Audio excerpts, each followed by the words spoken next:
right, we're back and finally making pinch blocks. 3 very simple ones, and one that's going to take a little bit of explaining. First, we hydrate. All right, so the first one I built quite a few years ago, and by built, I mean I had a project with some offcuts, and I went, oh, hey look, a pinch block.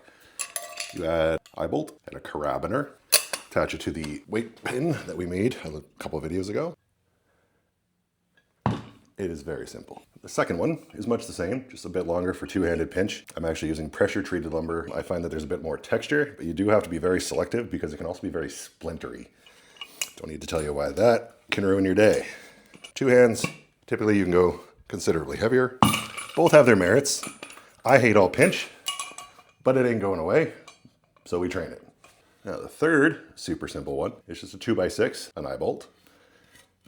Much the same.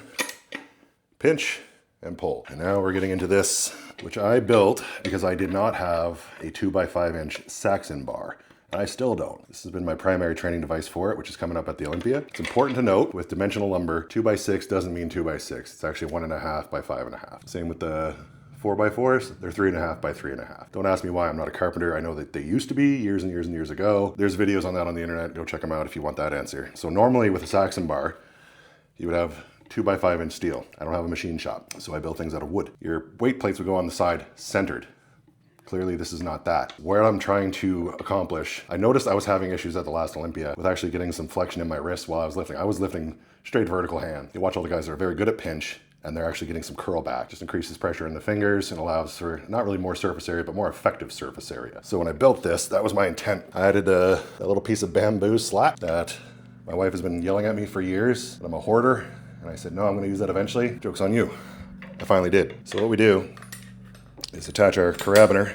I've added some skateboard grip tape, and what this allows me to do is when I'm pinching, because it's low, you don't have to go very heavy once you lift. I'm just trying to keep that flexion in my wrist. Typically I'm doing this for sets of 30 seconds long, 90 seconds rest, 5 sets each, and typically the goal is the first set or two are gonna actually feel very easy, and by the 5th set, you're fighting for your life. These are a type of isometrics that I've been implementing for a while. And honestly, it's working really well. I use it for a few different implements. I just call them 30-90s. Typically, you're trying to do them with 70% of your 1 rep max. I don't know what that is on this, and I'm not wasting time figuring that out for this. It's working very well. I've noticed when I'm using my larger Saxon bar that's a 4x3, it's giving me the desired effect that I'm after. My point is, I got all the way to the World Championships at the Mr. Olympia, and this is the stuff that I'm using for the most part. Like, you've seen it on the walls, you've seen me demonstrating this stuff. I ain't a rich man. Is this a 1-to-1 for the things that we're gonna be training with and that we're actually gonna compete with? No, but it's good enough. Remember, loose grips sink ships.